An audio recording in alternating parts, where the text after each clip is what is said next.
So good to see you all. It's a really good and really packed evening here for our program, the Black Metropolis of 1838. I'm delighted to welcome you to this program tonight. My name is Justina Barrett. I am the Director of Education and Programs at the Historical Society of Pennsylvania. HSP was founded in 1824 and proudly serves as Philadelphia's Library of American History.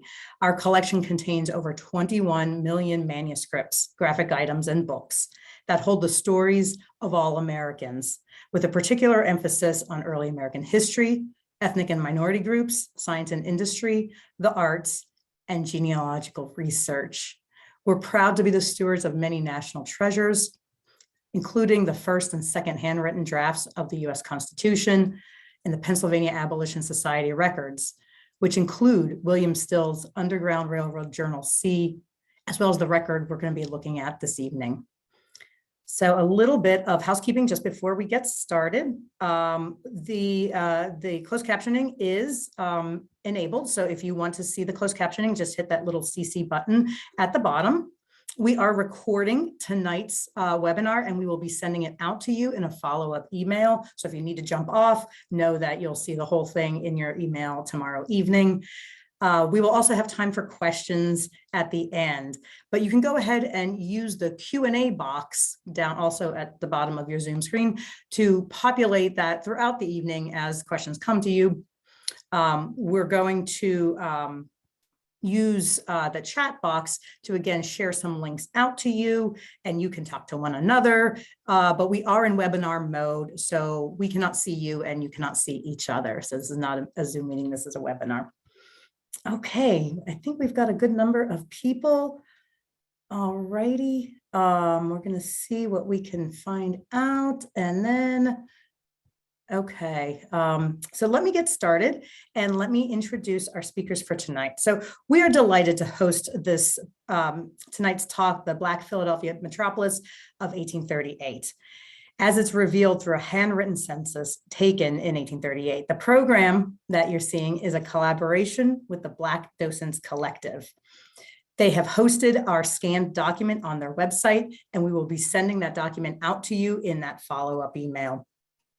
I would also like to say hello to all of our colleagues at the African American Museum in Philadelphia, under the leadership of Dr. Ashley Jordan. AMP has been showcasing the richness and vibrancy of African American heritage and culture for nearly 50 years and has a deep association with the Black Docent Collective.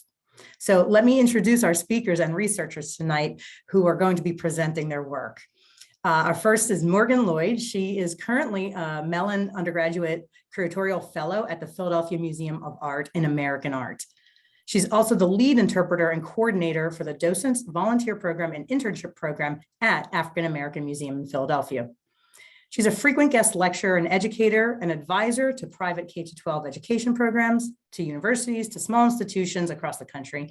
And in her spare time, she curates pop-up exhibitions and assists other Black and Brown folks connecting and reconnecting with their ancestors through genealogical research. So Morgan, can you come off mute and just say hello?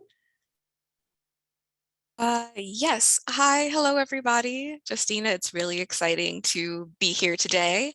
I saw a couple folks in the chat. First off, shout out to my family. Hi, guys, if you're here.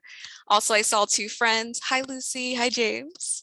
And if at all possible, I want to give a special thank you to Mr. Ivan Henderson, who introduced Michiko and I at the African American Museum and encouraged us to continue our research beyond it.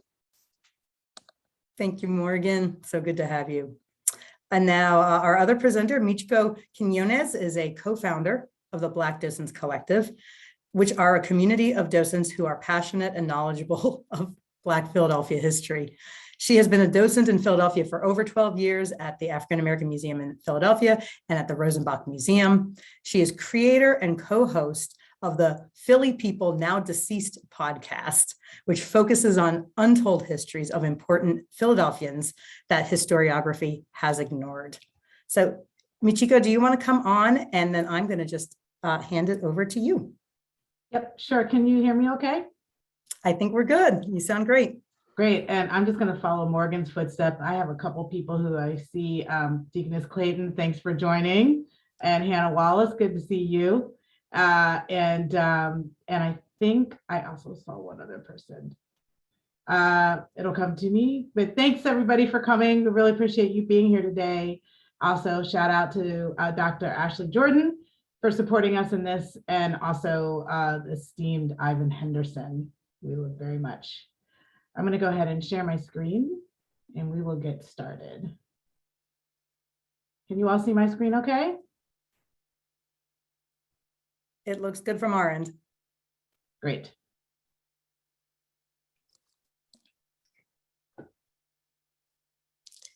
All right, everyone, welcome to our presentation, The Black Metropolis, in accordance to the, 1838 Philadelphia, Pennsylvania Abolition Society Census. Forgive me, there are nerves at this moment. Thank you all for showing up today. It's a lot bigger than what we anticipated. So all the encouragement that's been coming from community as we are trying to give this to the community is just really refreshing.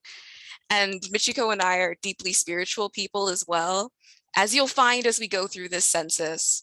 And we very much so believe that the ancestors coalesced with us. So we're very grateful that all good energies are present at this time. So before we walk through, I just want to give us a quick lineup for our agenda. First and foremost, we're going to begin studying the size and the straight up statistics that we have found. Then we're going to figure out what is the story behind this database. Then we're going to imagine new ways about thinking about this narrative. For instance, the word lower class is always associated with the African-American population at this time. Why, and is there anyone who exists outside of that? We're going to be studying the city at its center, as well as the expansive suburbs, what we call an expansive metropolis, leading into what we call the Free State of Burlington, New Jersey. We're going to look at the social engine that was created by this community of people who are coalescing together to not only uplift themselves, but working to help freedom seekers find home here. And again, creating that ultimate metropolis. Then we'll conclude with a little bit of a genealogical treasure. We done a bit of research and many people have called out to us, and we found a story I think you all will find interesting. And then we have a bit of a call to action. What are the next steps we all should take with this? So first and foremost, I have a big question for you all. How many free Black people were in Philadelphia in 1838? I think there's a poll that popped up for folks in case you're interested, or you can type it in the chat. And we'll take a few moments just so you can all kind of ponder amongst yourselves. If you don't feel comfortable typing, that's perfectly fine, but the guesses make it exciting. We've got about 50% of people who have participated. Give us another second or two. And we'll end the poll. And okay, ready? Let's see what we got. Can people see that? Okay, go ahead. These are some great guesses. Yeah, really good. Honestly. Mm-hmm. I see a thumbs up floating. That's fantastic. Now, in accordance to the census, this is the number that we have. 18,798 free Black Philadelphians. And when we consider this number as well, we are looking, yes, at the census. We are very well aware that there were freedom seekers entering into the city around this time and folks who maybe didn't feel comfortable adding in their information. So let's take a good look at this population really quick. Here is the free Black population in 1838 in the city of Philadelphia. Now let's compare it to all of Richmond, Virginia's population in the year 1840. Now, the total population of Providence, Rhode Island. This is a substantial amount of people.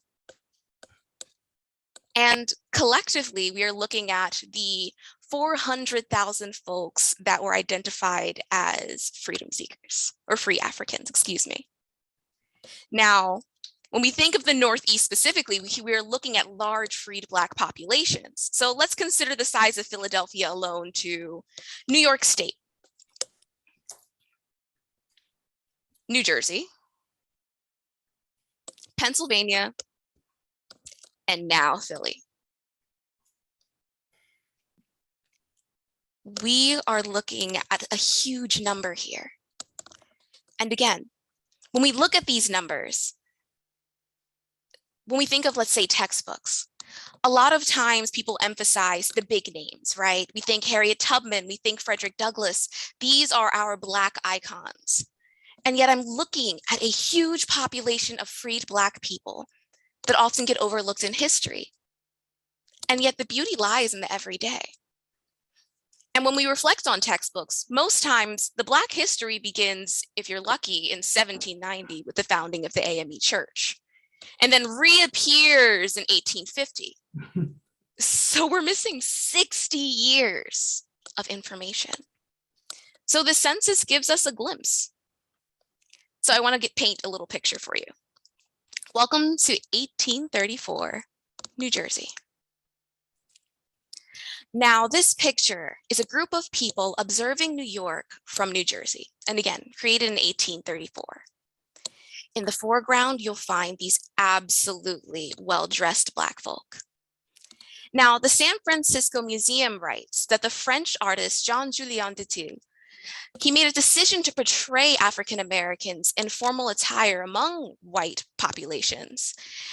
And that was most likely motivated by several Europeans describing their surprise at encountering prosperous, free African Americans during their travels to Eastern cities, such as New York and Philadelphia.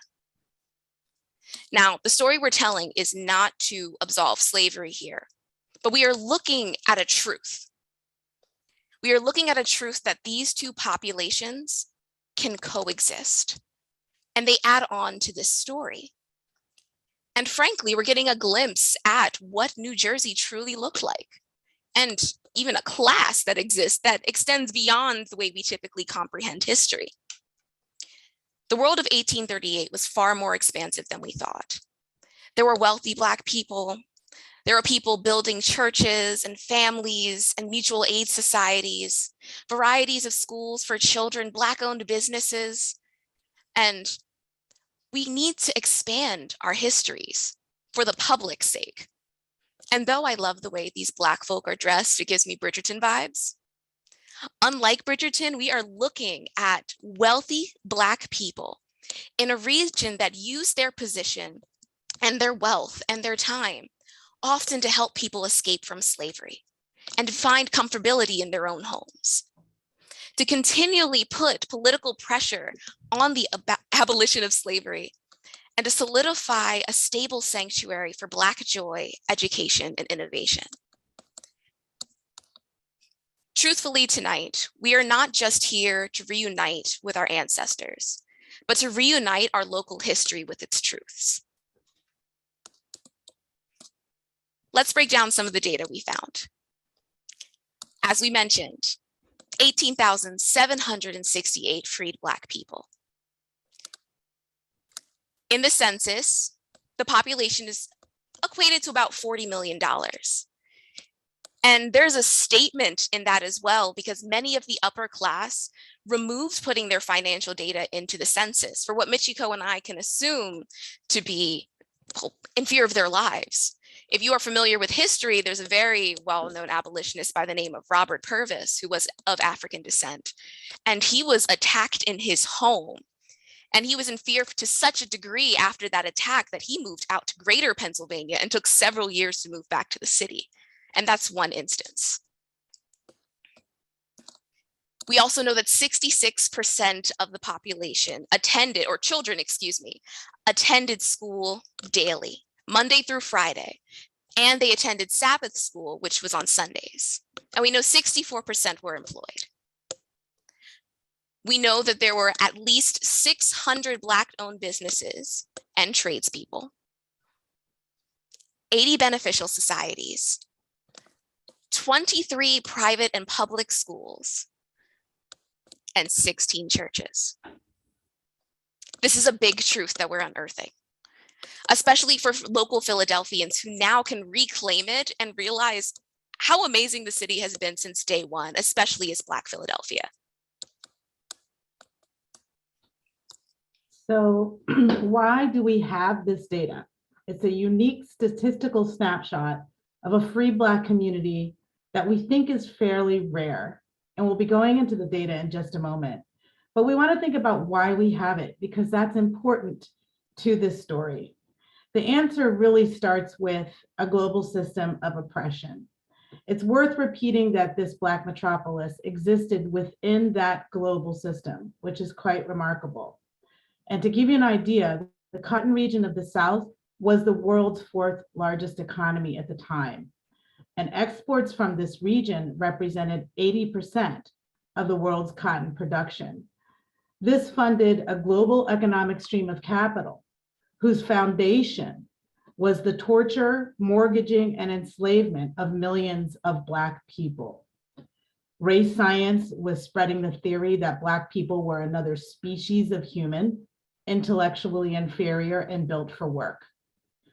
Within this national and global economic context of oppression, local anti-Black rhetoric in the press was rapidly increasing, starting in the early 1830s. Much of it was targeted at Black wealth as being too fancy or extravagant, while at the same time, maximizing stories that exacerbated stereotypes of poverty and intemperance. Thus, Black people were being derided in the press for being both too rich and too poor. This rhetoric fomented violent, destructive, and organized mob attacks at the physical center of the Black metropolis multiple times during the 1830s and 40s.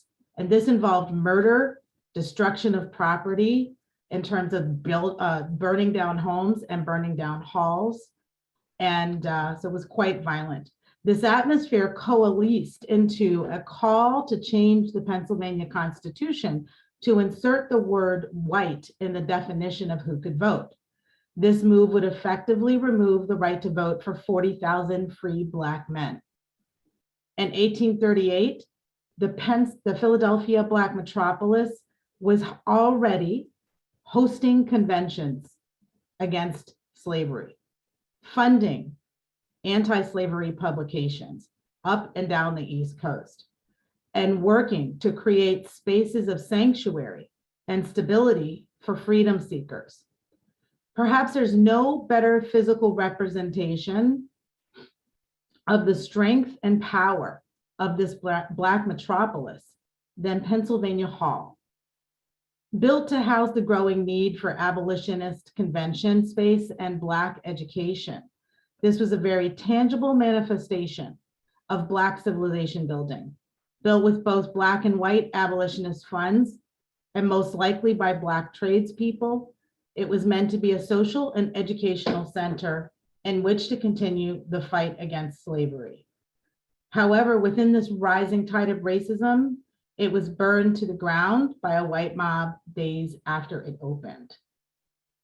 This climate of 1837 and 1838 created anxiety within Black allies, the Pennsylvania Abolition Society. This was a Quaker group formed in the late 1770s to provide freedom seekers with legal aid to gain freedom, pro bono. They partnered with the Black community to begin to mobilize to protect the right to vote. They felt the need to counter the racist press with actual facts in hopes that factual data would influence delegates to keep the rights to vote for Black people. Thus, they founded the Committee to Visit Colored People in 1837. The two agents of this committee who were responsible for gathering the data and doing the statistical number crunching and writing the executive reports were Charles Gardner on the left, who was the pastor of the First Presbyterian Church of the People of Color, and perhaps our first known documented Black statistician, and Benjamin Bacon, who was a prominent member of the Pennsylvania Abolition Society. And together, they went and visited every Black family in Philadelphia, Spring Garden, Moyamensing, Northern Liberties, and Southwark. And for those of you who aren't from Philly, all those towns got consolidated into one big city, but at the time they were all different towns. this group of people, so as I mentioned, this was a little bit of a full court press, a mobilization of the leadership of the Black community to really try to protect the right to vote. So Gardner was in close communication with the leaders of the Black Metropolis. And I'm showing a few people here. And I'm showing this building here because in late 1837, Charles Gardner met with these folks here. The neighborhoods were consolidated in 1854. I should probably turn off the Q&A. But Reverend Jehu Jones, who was the pastor of this church, I think it was the first Black Lutheran congregation in Philadelphia. This building still exists. It's at 310 Quince. You may know it has the Mask and Wig Club, but it was originally St. Paul's Lutheran, founded by Jehu Jones, built by with Black dollars and by Black tradesmen. So it is, and it has a historical marker in front. Jehu Jones, James Fortin, who we mentioned, Robert Purvis, who we mentioned, Stephen Gloucester, and quite a few others decided to take the data that was coming in from Charles Gardner and turn that into an appeal. So they decided that they were going to write an appeal to delegates to convince them to maintain the right to vote. So this is the background onto why and how we have this book. When we go to the HSP room, we will see 4 volumes of the census facts. And when we open it up, we see a page that looks like this. And there are pages and pages, and you can see that on our website, which has probably already been posted. I'm going to dig in now to this data because this is where we get excited.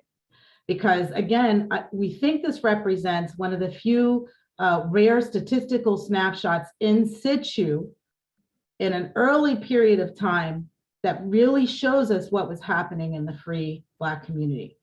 But we'll talk about the names. So we have the names of the families. This is very interesting. I keep seeing names of people I know.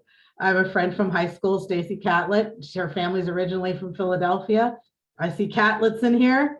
The residence is the exact address, and you know the Philadelphia grid hasn't changed that much. The street names have changed, the numbers have changed, but we can get approximate modern addresses of where these folks lived. Then we start to move into this incredible data. Are you or are you not a native of Pennsylvania? Looking at these numbers can help us get an idea. So you'll see here these numbers, help us understand if someone potentially was seeking freedom and sanctuary here in Philadelphia. We see the occupational data of both the men and the women head of households. So for example, we'll see this Isaac Winters was a clothes dealer, and Rebecca Miller, with a little notation that she was a widow, was a washerwoman. Now we get into wealth data. So here we're looking at how much real estate owned. And we can see that this person, John Bowers, owned his own house, assuming that this is what that 1,000 represents, which is actually pretty substantial for that time period.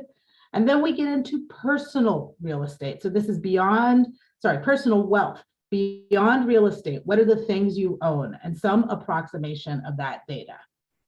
Then we look at rent and utilities data. And this data, I believe, was collected so that there could be an argument in the appeal to say, listen, we're paying rent, we're paying taxes, we are viable citizens of this country, this state, and we should not lose the right to vote. So I think it's Bacon and Gardner's foresight to collect that kind of data. Then we have education data.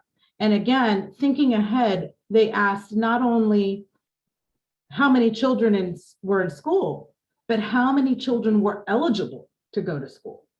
And did they attend school every day, or did they just attend school on Sunday? So if you're doing any type of research on the educational state of the free Black community, this could provide you with some very rich data. Then there's this question on manumission. And this question is, how are you freed? I can't imagine a US Census taker asking this question. There had to be some bit of credibility when Bacon and Gardner were knocking on the door to not create a sense of fear by asking this question. Granted, some people may have said freeborn or emancipated when perhaps they were not. But it is very interesting to walk down this column and see how much people paid, because that's what this question is. How much did you pay for your freedom? If we're going to start talking reparations, this could be a very good place to start, because none of us should have had to pay anything for our own freedom. Then we have, how much wealth did you have when you came into this area? So what's your starting wealth data? And then beneficial society data. So here we're looking at, did you belong to a mutual aid society? These beneficial societies provided long and short-term disability. They also provided important funerary rights. When we think about our ancestors and the African consciousness of where we want to maintain a connection with our ancestors, how we bury those ancestors is very important. So having a beneficial society helped to do that, but it also helped to sort of set the tone for social and moral behavior. You could get kicked out for acting wrong. But one in every adult, like half of the adults in the free Black population, approximately 7,000, belong to one of these beneficial societies. And then we have church data. So there's, as we mentioned, 16 different churches. The big ones were Bethel at 6th and Lombard and Mother Bethel AME, and Zoar in the north of Philly, and St. Thomas African Episcopal Church. St. Thomas and Bethel both have records available. So if you know a name, you can get with the St. Thomas folks and perhaps look at some of their archives. So if you find your family's name, you can certainly then say, oh, they belong to St. Thomas. I think I'll go ask St. Thomas if I can take a look. But also, Mother Bethel's records are digitized at HSP. So you can make an appointment with Justina and her crew and go and check out and see if those folks are there. Whoops, let me go back here. Number crunching. Okay, so this is also available to you on the website. And this is the analysis. It's a tabulation book where you will start to see all the numbers that turned into the executive report. What's really interesting here, and if you can dig in and look at some of these occupations, in 1838, Black people were moving into new occupational spaces. We can see a perfumer, actually 4 perfumers, cake bakers, paint mixers, plumbers, shingle dressers, a chair bottomer, significant amount of people who made dresses and tailors, also music teachers, even for women who identified themselves as ladies, assuming that they were so well off that they were able to, not have to work. Well, this wasn't the majority of all the Black occupations in Philadelphia at this time. What this does kind of represent is a growing agency to develop talent and ideas. And we know that the rising tide of racism presented a significant obstacle to this agency. We should start this story not with that obstacle, but with the innovation that was occurring and the wide variety of things that people were doing here. So the 3 reports that came out of this work, Bacon and Gardner developed this sort of executive summary with tabulated data and statistical crunching. That's the present state and condition of the free people of color, again, available on our website.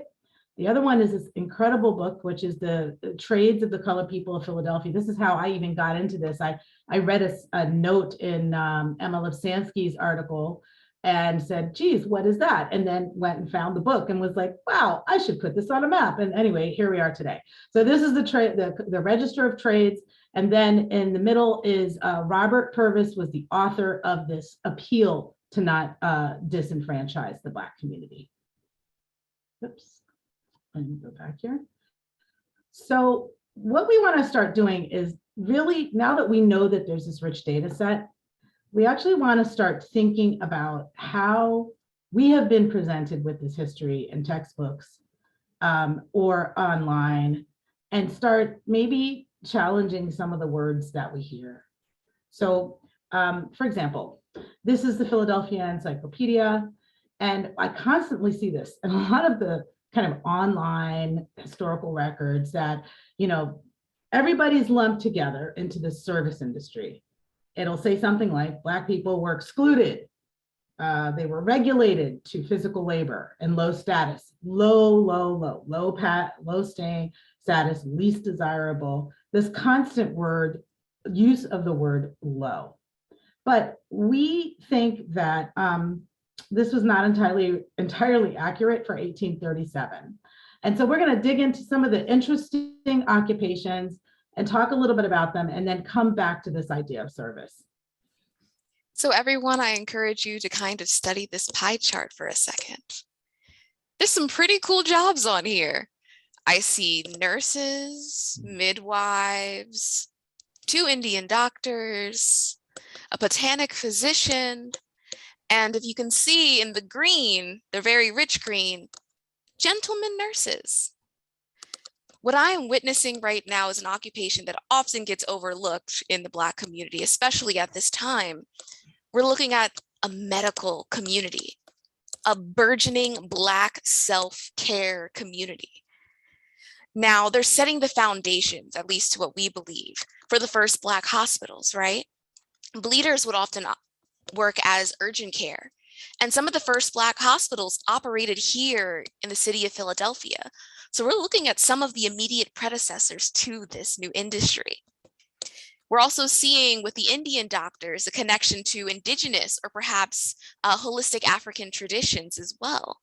People who are identifying themselves, they do things in a different way. Can we go to the next slide, Michiko? Oops. All good. And now let's look at this one. This is an analysis of social and educational occupations, meaning we are looking at occupations that needed to be supported by the community in order to thrive.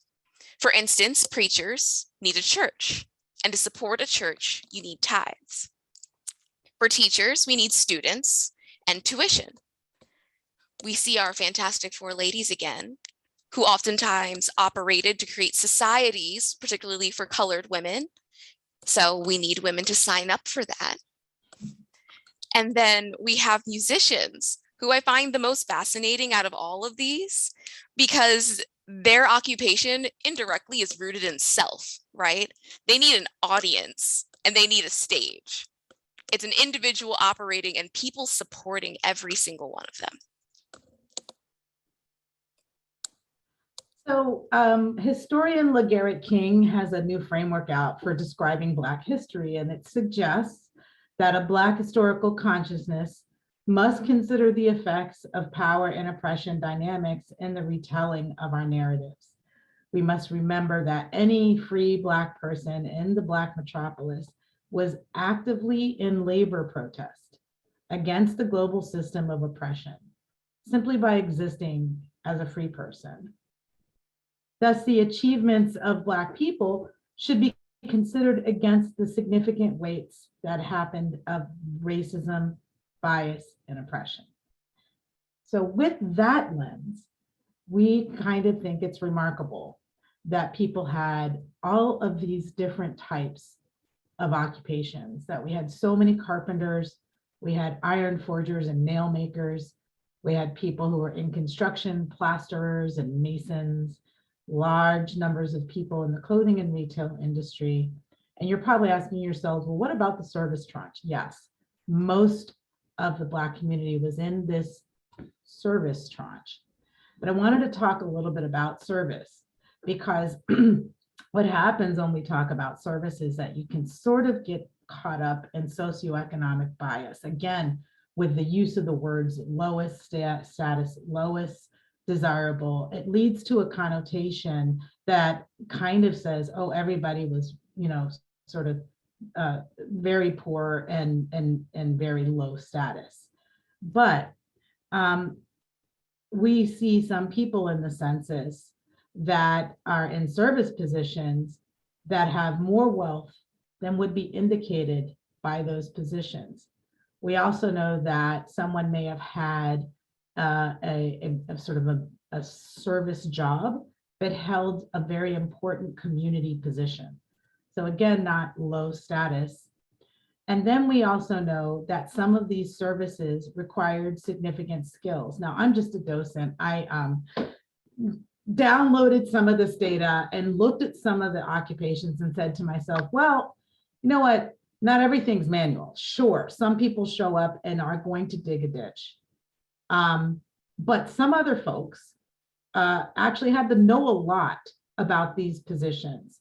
And I would even challenge the sort of manual piece, because we know that a Black woman named Sarah Boone invented this sliding legs of the ironing board. If she had been in this census, she would have shown up as a washer. It's just to get us to think more broadly about these positions and not just lump them together into surface. And we think about also, this is Tunis Campbell. We can't claim him as a Philadelphian. He's a New Yorker, but he wrote what is thought to be the first book on service in the United States, based on his, at the time in 1848, he already had lots of experience in how to be a hotel keeper and a head waiter. And if you look at this book, it's really how to serve, how to set a table, how to hold a big party. It's really quite incredible. So anyway, we're just trying to get some ideas out there to start thinking differently about this community. The other thing we want to start thinking differently about is the metropolis and the region. Morgan had mentioned thinking about a free Black region from New York, Philly, as its own sort of geographic space and time. When we start mapping, and the map's available for you online, it's in Google Maps. We took the 600 businesses and we just mapped them and their approximate modern addresses. And what starts to become clear are sort of like centers. So we look at like the Lombard area, 6th and Lombard, where we know there's Mother Bethel AME, we find that around the institutions, we will also have sort of economic corridors of people who are entrepreneurs or business people. Now that we have the census data digitized, we can then start to layer in the people who live next to these businesses. And what's starting to sort of show up, and again, we haven't layered in the actual people because we need to OCR the census, but you can go see the Preservation Alliance's data about individual places in Philadelphia, institutions, along with this data, and it'll start to show up for you. Like I asked myself, what's this up here? Well, so for those of you from Zoar AME, or who remember Zoar AME, this is where Zoar was. So again, there are, businesses here. And then when we look at the census, we start to see the families who lived on those same streets. I would suggest there's a couple of others, like the Raspberry Street School, which existed. It was Anthony Benezet's school. And we're going to be doing a walking tour from HSP probably in September, where we're going to go through that area. But I would encourage you to look at the map, layer in some of the things we've added, and see if you're seeing some sort of bright areas and bright spots. This is our upcoming walking tour. And these little yellow spots are what I mentioned, the Preservation Alliance's list of African-American sites. And so when we leave HSP, we're going to go to William Still, and then we're going to walk through this area, which is Warnock and Hutchinson, which were Current and Raspberry, and talk a little bit about, and here's the list of those people on Current, right? This is from the census. These are their names. They were here, and we're going to talk about how it felt to be there, why they might have been there. So we hope that you can come to that. Now about the expanded metropolis, particularly Southern New Jersey. For anyone who's interested in genealogical data, I can tell you for certain, a full testimony even, it is rich in Southern New Jersey. So for those who don't know, in 1776, the Quaker community globally manumitted enslaved people from a certain subsect of New Jersey down through south. Michiko and I endearingly call it the Free State of Burlington. Now, this beautiful church that we're looking at is an extension of the AME church. In fact, they were spattered all across southern New Jersey. And the one in particular is near and dear to my heart, and it's called Trinity AME Church, which is housed in Gouldtown, New Jersey, which is recognized as the first town for freed people of color. Freed people of color being to note because Trinity AME Church, a byproduct of Mother Bethel, housed not only a freed Black population, but also our local Indigenous population. If you are familiar with the Nadakok Lenai Lenape, this is the church. And many ancestors are buried there who identify as both Black and Native and other cultures as well. In a very beautiful but eerie way, as I did research, I found my last name in that cemetery a lot. It's a very blessed issue. But taking away from that, we are also looking at other towns in this region that are just so profound. So I'm thinking of Lawnside, New Jersey, of course, Burlington, and to note Camden, New Jersey, another home away from home. And the beautiful thing about Camden is a small subset called Feddersville, which we can recognize as a Black suburb. And if you ever read writings of Frederick Douglass or just kind of ponder through some quotes from Harriet Tubman, they both list Camden, New Jersey as a stop for freedom. Quite literally, if you are familiar with Camden, New Jersey, Harriet Tubman signed and approved, co-signed by Frederick Douglass, when you hit Camden, New Jersey, you'll be fine from there. We see freedom seekers existing not only in this society, but moving back and forth between the city of Philadelphia. And even if you weren't a freedom seeker, I'm seeing freed people of color moving back and forth between the two cities or the two locations and states in search for new opportunities, extending their business. Fairly recently, I've learned about the Philadelphia Glassworks, or excuse me, the Bridgetown Glassworks, and their industry went all the way out to the city of Philadelphia, and it was employed by several Black folk as well. So what we're looking at again is something going beyond what we're looking at today. And many of the folks in the census also claim New Jersey as a home or a place of refuge. And then sort of the last thing we want to sort of challenge a little bit is this trickle narrative of the Underground Railroad. I think we think of people coming in on the Underground Railroad sort of one or two at a time, being protected in a basement or in an attic or in a wagon, or making it through the woods late at night. And so we're thinking it's like we don't really imagine the total amount of people that came through the Underground Railroad. And so like when we think of the History Channel, we see that most Underground Railroad operators were farmers and business owners and some wealthy people who paid their own money to free families. But there's one account in Smedley's Underground Railroad, page 348, if you want to take a look, of an Underground Railroad conductor coming into Philly in 1841. He had 12 people with him. He went to 12 different safe houses and could not find a place for them. And we have to consider that by the time people have trekked to Philadelphia, they are in dire need. They've probably got holes in their shoes. They probably need medical assistance. They need a safe place to sleep. They need to take a bath, but they're a case as well. I've got to figure out how I'm going to get this person on a train up north to Canada. I've got to now consider how I'm going to take them across the river to Feddersville and how that's going to be managed all the way up. To us, this feels a little bit bigger than a trickle. And we consider that there were 80 beneficial societies. 7,000 people belonged to those beneficial societies. I think it's maybe good to look at potentially this being more of a social engine, an incredible social network, all having to work clandestinely, because remember, to be seeking your own freedom was against the law, right? Doing all this with this management of people, and scholars argue about how many people came through the Underground Railroad, but somewhere between 70 and 100,000 between, say, that 60-year period that we mentioned. maybe tens of thousands through Philadelphia.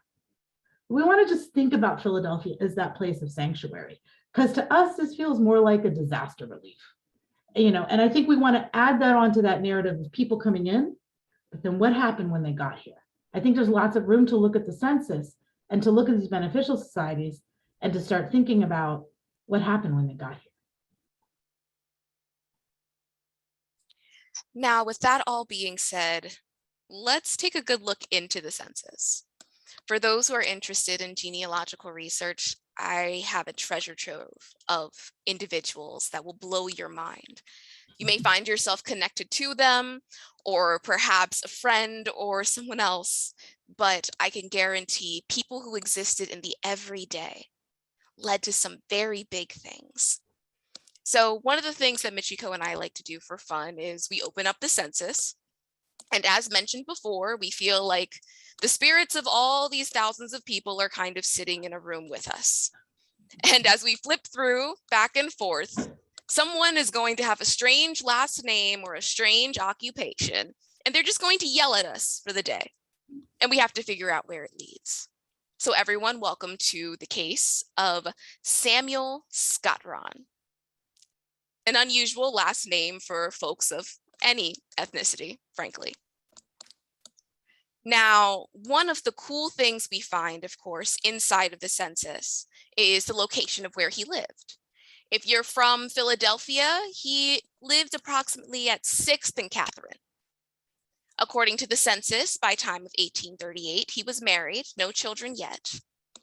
He was a registered blacksmith and whitesmith, and his wife had her own occupation, did her own work. And they owned a property worth $325, which is substantial considering the times. They were members of Mother Bethel Church and belonged to 2 beneficial societies. Now, when we're looking at this individual, he's your everyday person, perhaps middle-ish class. But I can definitely testify that the leaders in Black history don't have to be the Benjamin Franklins, or whoa, where did his name come from? Frederick Douglass, he can stay out this room.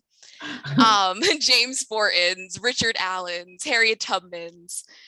It's the everyday folks, the blacksmiths, the carpenters. Now, we always inherit, and it's no fault of our own, it really is how society has standardized it, and also textbooks. We've inherited a mindset that our ancestors came from a place of lack. And that's not inherently true. Even for the ancestors who first came over from Africa, why are we assuming that lack is the first word? Now, we're not going to absolve the fact that our ancestors did go through a lot that was very frustrating in history. And clearly we are all still living these effects if you identify as Afro-descended. But when we say the words the slaves or the lower class Black folk, you're eliminating the individual's experience. If you are an amalgamation of thousands of lives, let's consider looking at your ancestors in a different and expansive way. There are so many people that have made you, some of whom you may not even expect to look like you, who add to your collective story. So here's someone that blew our minds. In addition to Mr. Samuel Scotron being a fantastic blacksmith, Michiko, if you could flip to the next slide, we met his son, Samuel Scott Ron Jr. Now we have indication that his father taught him the trade of being a blacksmith, which ultimately led to him creating his own manufacturing industry, which ultimately led him to creating something you probably have at your window right now, the curtain rod. And if we consider the uniqueness of this last name, as we were doing some deep diving, we found someone's mother had a similar last name, and that's the famous Lena Horne. Lena Horne is a byproduct of the Black Metropolis that we're speaking of. We can trace her back to 1838. And the existence of these 2 fantastic Black people could not happen without the original Samuel Scott Ron, creating stability for his family. We are very well aware that his son, Scott Ron Jr., attended school. He had access to being in a freed Black society, being freed from some of the pressures that a lot of society had on Black folks, not to say he was absolved from them. He could play around and try and figure out who he wanted to be in life, which is a big statement in and of itself. And he had the freedom to create his own imagined future, which ultimately trickled down to Miss Lena Horne. Now, there is indication, and for many years it was believed that the inventor of the curtain rod was her grandfather. However, he is her great uncle. But either way, the freedom of the Scott Rons was rooted inside of the census. Now, once you know these source facts, you are allowed to use them and expand your personal sources and searches. So how do we do this? If you are all interested in learning more about this community, it is public access. So I encourage you all to check out the city archives, to go dig into church records. Again, we have Mother Bethel and St. Thomas, but some of you descend from the rare Black Catholic, and the churches may still be around today. And for many of you, if you are in process of doing genealogical research, sometimes it is hard to find a mother figure, because at 5, she has one last name, and then next census, she's a married woman.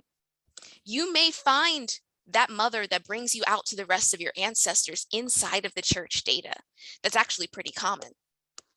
We encourage you to check out collections and a variety of archives. For instance, the Blockson, or my new personal favorite, shout out to Tiffany Monman, who created the Black Digital Archive, as well as Mr. Torian, where they mapped out Black artisans in the agricultural South, whether they were enslaved or not. And so for those of you who maybe don't have a Northern journey in your family, I know I'm half Northern, half deep Southern, there's hope for you as well. Same for city archives, same for church records. I encourage you all to seek out visual evidence. If there was a person who was a carpenter or a cabinet maker, it's hard to find sometimes, of course. Even white cabinet makers absolved from writing their names onto certain works. But you can go into museums and maybe find someone who stands out. One of my favorite things at the Philadelphia Museum of Art is a giant chest made by a freed manumitted man, not even manumitted. His name was Thomas Gross Jr. He, like Scott Ron Jr., was the son of a tradesman and ultimately inherited the trade and ran with it to become something even higher. And you can see the cabinet in person. And also you can reframe the fact that if not every single carpenter had a shop, when you go to museums and you see a chair without a creator listed, perhaps maybe it was the Black person who worked there. I encourage you all to check out different census as well. We are analyzing a very particular one, but we want you to cross-reference this data, trace your ancestors, see where they're going next. Maybe you'll find something even deeper inside of these stories. And of course, check out the city directories. It's kind of fun, as you're going to find in the walking tour, if any of you can join us. But seeing exactly where they're located makes certain locations feel more like home. It doesn't matter what the city has transitioned to. There's a location at the start of this country that your ancestor existed in and not only survived, but thrived in a community where they could feel comfortable, which is huge. And don't let any bit of gentrification try to despair you from that. And then I think for those of you who are studying, we're really excited to have this data digitized and available to be seen. The next step is to OCR the data so that we can download these sets of data. And I should also mention that this was the first census that was taken by the Pennsylvania Abolition Society, but they continued the process about every 10 years. So there is another data set in 1847 And that is existing for you on the Swarthmore's census site. And I'll find that link and I'll send that for you. But Swarthmore did digitize. They didn't make every single page visible, but they did have somebody, maybe some students, transcribed that data. And so you could compare 1838 with 1847. And they did it again in the 1850s. So you can start to trace. There's a question about, well, did Du Bois know about the census? I'm pretty sure he did. But in terms of tracing to what he did in 1907, when he did the work on the the Ward 7, I would really love to see someone take all of these data sets and, for example, trace the rise and fall of wealth, or trace the movement of people, since you have the locations. And you have those locations in those 3 censuses, and then you have Du Bois' research.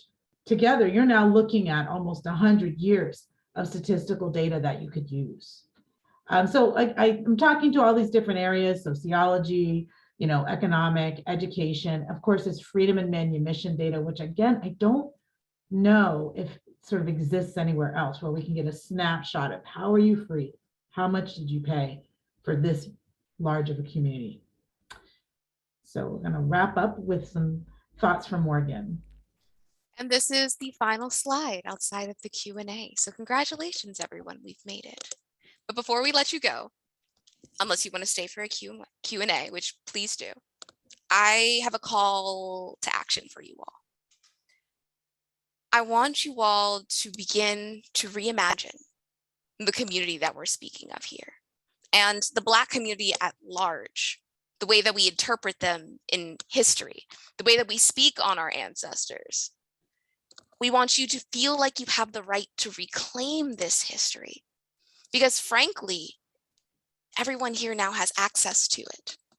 Especially if you're a person of color, like, please, this is your birthright. We want you to restore it. We want you guys to dig in a little bit deeper and find a way to bring them up along with you in your journey. What we're looking at, again, is a metropolis of people with relative stability. And we're looking at a metropolis of people who exist in the remarkable gift of freedom. And not just folks that were born free. We are also looking at people who fought to make sure that their brothers and sisters in other locations also could achieve the freedom that they were experiencing. We're looking at a community of people, again, check out those maps. We're looking at people, Black people, who could move through the city with relative safety inside of a community across the street from one another.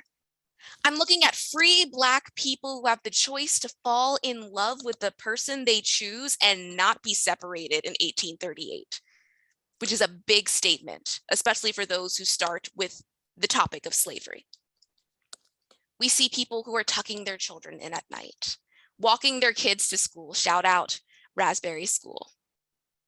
We have people who are going into boutiques, getting their hair done by a Black-owned hairdresser who often sold perfumes and clothing, getting things, pieces of jewelry that will be passed down. Who knows, maybe some of you have inherited that.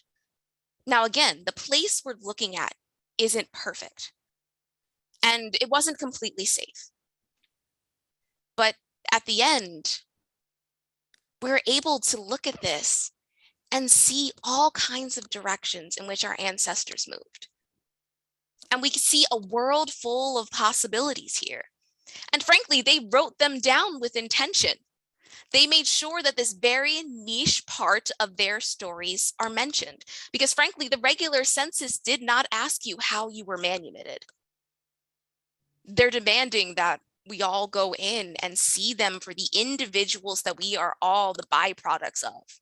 And or potentially, if your family came here later on, you are the byproduct of their success story that led to your family coming to the world of freedom. People who coalesced with folks who took care of people in the South. This is what we're looking at. And that in and of itself, when you reframe it, is absolutely remarkable. So first and foremost, I want to thank you all for joining us today. And I really hope you are all encouraged to know that you have access to all of this. And the last thing is, does anyone have any questions? Thank you both so much for this passionate but detailed. You did this amazing balance between the head and the heart, and that was the best history that there could be. So thank you for that both. I think you started to, Michiko, answer the question about W.E.B. Du Bois, knowing about Gardner's work. Do you want to talk a little bit more about anything that other things you've discovered in our collection here at HSP?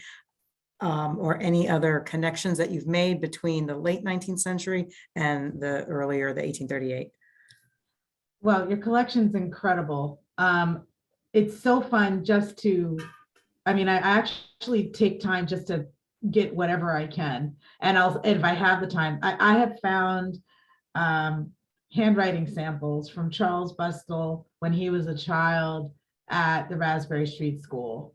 And just to be able to see that, touch that, and from the late 1790s, but also the Jacob C. White papers, because there's a lot of information. He keeps a lot of playbills, sort of society events. And so from that, I've learned that, Francis Johnson was holding these regular music nights combined with scientific sort of exploration. So lecture and music at St. Thomas Episcopal, because I found this program perfectly preserved. I found in the Jacob C. White papers him talking with someone in Haddonfield about the purchase of the space for Lawnside. So there was a rich sort of a group of well-to-do people here in Philly who put their money together, again, to establish places of sanctuary and destination for freedom seekers. And so they bought these plots of land in southern Jersey. And so the letters and the conversations and communications about that are there. So I can't encourage you just to go to it's the Leon Gardner collection. Oh, I should also mention, I did just put the finding aids in the chat, and we'll include them in the follow-up for both the PAS records and the Leon Gardner collection.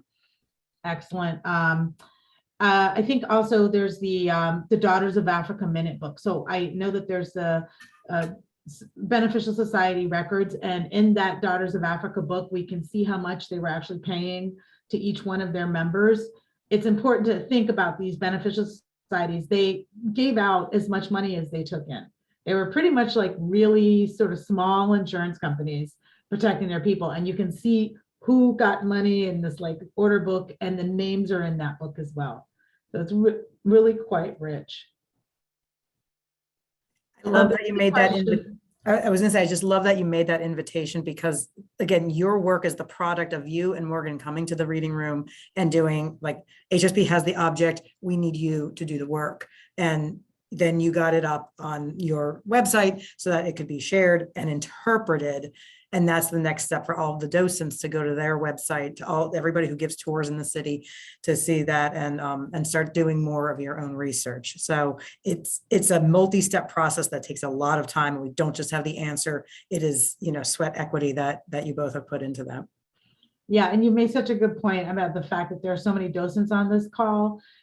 These things, as you meet, we are the front face of when people come to a museum or to an institution, and to be able to just get somebody excited about what exists there, that's such an important piece of what we do. I did want to shout out to Noelle Williams. She is from Newark. She manages the Black history for the city of Newark. She's got an incredible website called Black Power 19th Century. And again, we're talking about a free Black region. She and me and Morgan have talked about, maybe we need to expand this and start talking about Newark and how Newark was interfacing with Philadelphia and what was happening at that time. So just wanted to shout you out, Noelle, and hope maybe you can drop in your email, not your email, your website in the chat. That would be great. And we did get the Swarthmore one. Yeah. But have you looked at the 1847 census, and how does it compare to 1838? Anything you've seen? And if you don't know the answer to that, we do have it in the chat. Yeah, so yeah, I did take a look at that. It seems that there was an outflow of people from Philadelphia. And I want to say that I think it was, people call them race riots. I call them ethnic cleansings. I think they had, there's a couple of scholars who write about this, Emma Lipsansky, John Runcie. There's a really good PhD thesis that I don't think is published, but is available freely through Penn by Andrew Croco. And they're all kind of saying that this was not, when we think of race riots, it's two people who are fighting, two groups fighting against each other in sort of a chaotic manner that have anger towards each other. But I can't imagine really the Black community trying to rise up against their white neighbors. And then we consider that there could be this political and economic environment that was happening. And then a lot of these scholars will tell us that they've dug into the people who actually ran some of these organized attacks. They've looked at the occupations, and it doesn't sync with, this mantra that it was, people fighting for occupations, Irish workers versus Black workers, because the people who were organizing or who may have gotten caught doing these attacks were not of the social class that would have risen up that way. So again, I'm not a scholar. I just read it and rehash it when people come to the museum, but I would encourage you to read those three. I'll put them in the chat so that we can start to reframe as well how we think about race riots in Philadelphia. What I did notice is it seems like people left. And so we know, for example, Purvis, very dramatic retelling of him sitting in his very big brownstone that was brand new because it was well off, and sitting there with a gun pointed at the door. And it took him, and he was leading the Vigilance Committee at the time, late 1830s, which was, and it took him like 2 years to kind of wrap his head around the fact that the community didn't stick up for him. He knew all these people. He went to all these places. He was well known in the community. And yet when it came down to it, his house was under attack by a mob, and it was him and his family and a couple of guns. So these attacks were significant. They did affect the community. And I think that is what you'll see in the difference between 38 and 47.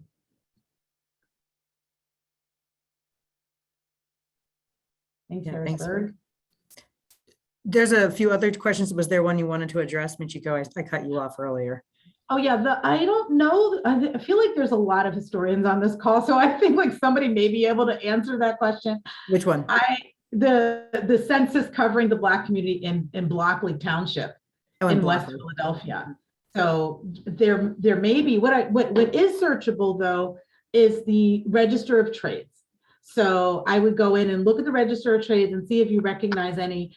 And there are some people who I was not able to map, and maybe because I couldn't find their commensurate address, and those folks could be, they are in the Register of Trades, but their addresses weren't something I could map, and it could be that those folks were in West Philly. So I would just encourage you to go. It's really a small pamphlet. It's like six pages, and you can search it because it's typewritten. Cool. Thank you.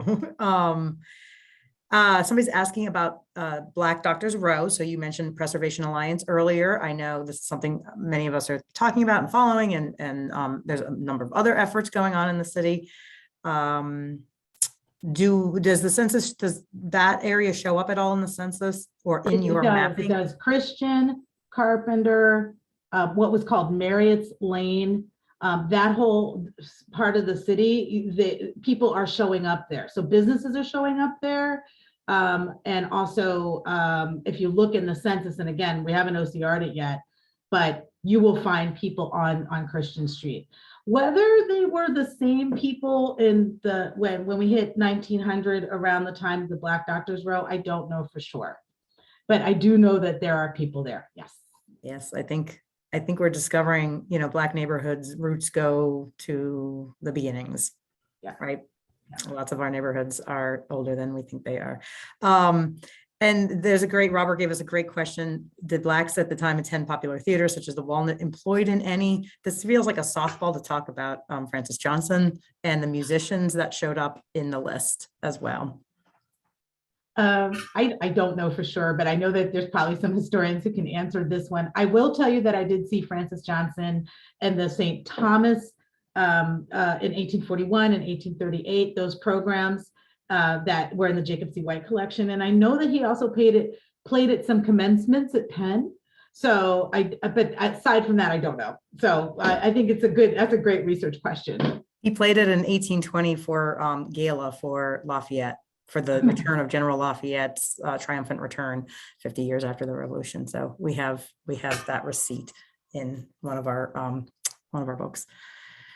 And was there anything legal? This is a good question too. Did legal trade show up at all in that time period?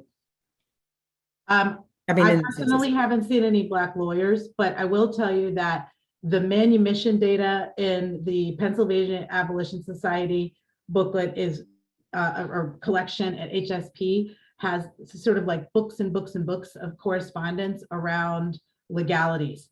There is a mention in, I want to say, Smedley's Underground Railroad of when Purvis kind of got the excited piece about, I'm going to now protect these people. It had to do with 4 brothers who were escaping from slavery, and they were out in Bucks County, and Purvis hired a lawyer. So there may be something around that. He hired a lawyer to protect them. It's kind of an interesting story because the lawyer evidently was really good. I don't know if he was white or Black, but he was so good that the judge actually threw the case out. And so then these 4 brothers were able to escape. But it's also very dramatic because when the judge threw the case out, there was a mob waiting outside of the courthouse, and Purvis came up on his horse and took one of the one brother who was there, put him on the horse and like took off to the crowd, like screaming. These are all the interesting stories that are in like the Underground Railroad and Smedley. You really have to dig into those because it's so fascinating. But in terms of actual legal, I think you might want to dig into anything you can find about Robert Purvis around the Pennsylvania Abolition Society, because they were lawyers. And they had, so you might find a name, for example, in that record, that could be a Black lawyer. In terms of a Black lawyer in the Register of Trades, I haven't seen one. So. Also, to kind of jump in, there's a second half to that question. Info by religious denomination. Yes, look at the census. It breaks everybody down. They claim who they are. We see Lutherans, we see Presbyterians, we see people claiming churches, some that are around today, some not, some in a different state, and people who completely absolve themselves of religion.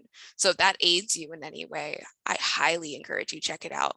Plus, it's kind of fun as the map is evolving and we're finding places where these churches exist. Another cool person who popped up inside of our research was the inventor of ice cream. For folks who don't know, Mr. Augustus Jackson.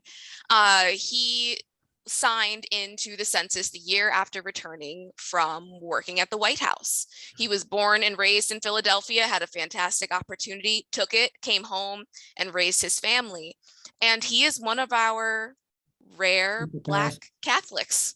Mm-hmm. And as Michiko and I were digging in a bit deeper, we were curious where our Catholics were existing. And you'll find as you dig in a little bit more that there are communities, again, as mapped around different churches, but there's a whole sect filled with Black Catholic folks. And after speaking with another historian a few days ago, there's also indication that many of them potentially may have had Haitian heritage, because as we're speaking of freed Africans, this is not to absolve the fact that we also had Haitian exiles and refugees coming into the country around this time and or having establishment, and many of them also subscribed to Catholicism. And I would also put out that on the census page with Augustus Jackson, there are quite a few other Catholics. So this is where we start to see enclaves again, because I don't see as many Catholics on some of the other pages. So I'm thinking to myself, well, maybe they all lived close to each other. So that's the fun thing about digging into the census. I did want to shout out Whitney Grenage Cassidy, who is currently at Swarthmore and digitizing the 1847 records for the Blockley Almshouse, which is awesome. The census, she says, the census records for Blockley seem to be a little less detailed than 1838. However, there are 4 other volumes of the 1847 It's Swarthmore, yes. So Whitney, that's fantastic. And you know, if you want to post anything here for the community, I think somebody did post Swarthmore's site above, but it'd be great to see what you're doing and to connect. And Justina, not to take, calling out questions away from you, but I see Emma Tramble just kind of floating upward, and I don't want to overlook this very big question that is near and dear to my heart. For those who didn't catch it, Emma's ancestors came into the area in the late 1800s. Where can we find information about them? And they even had the ability to say some were Pullman porters, which is a big deal. We can already claim a trade. So first and foremost, if you have indication that this is the industry that your ancestors worked in, let's cross-reference.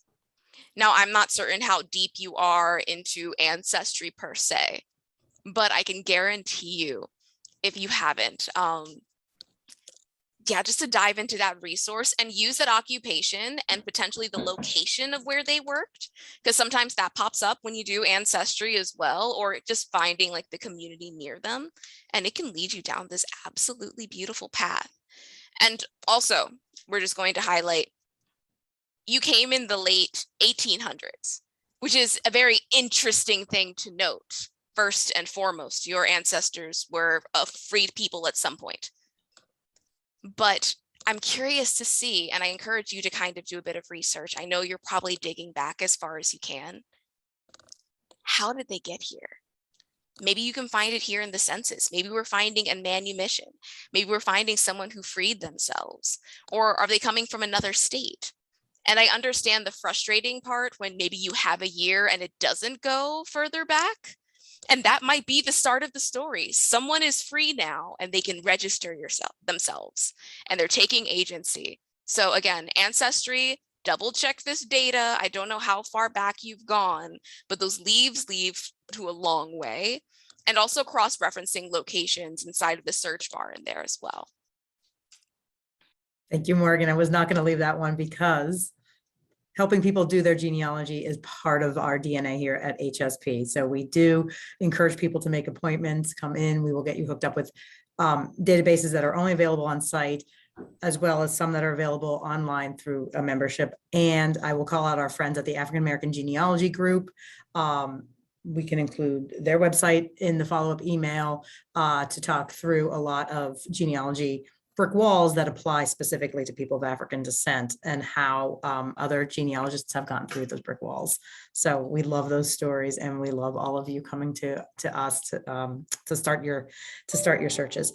We are just at a time, so I want to give everybody a final big hello and a big round of applause. Thank you for the passion and research that you have done on your own time, and then that you have brought to us tonight. It is followed by an invitation to everybody out there to pick it up and take it the next step. Michiko has said that 100 times of how you can use this and what you should be doing. Morgan has said what you need to be doing to take that passion further. I do want to thank you all for being here. Just by being here, you are supporting the Historical Society of Pennsylvania with your presence, and a particular call out to our members. Your contributions, your support help us to continue to offer programs like this virtually. And as we have mentioned a few times, we are starting on-site programming. Do connect with us through our newsletter. You will be hearing about this walking tour that Michiko and Morgan have put together that we are looking to host in September. We don't have a date yet. We will very soon, and we will get you all connected to that. So, Christina, yes. me, before we sign off, and Michiko, please, sign me off if it's not the case. But if you have any additional questions, please email us. Okay, may I include both of your emails? Yes. Absolutely. Okay, so I will include both of your emails in the follow-up email. So you'll be getting all of these websites that we've been talking about, Black Docent Collective first and foremost, but some of these other resources. I will include your emails so that people will be able to reach out to you directly to continue the conversation. Thank you, Morgan, for saying that. Thank you, everybody. Again, have a wonderful evening. We hope to see you here at the Reading Room. We hope to see you in the city of Philadelphia and in our museums and historic sites, sharing the legacy and the history of our amazing Black Philadelphia metropolis that was introduced to us tonight. Thank you so much. Bye. Thank you, everyone.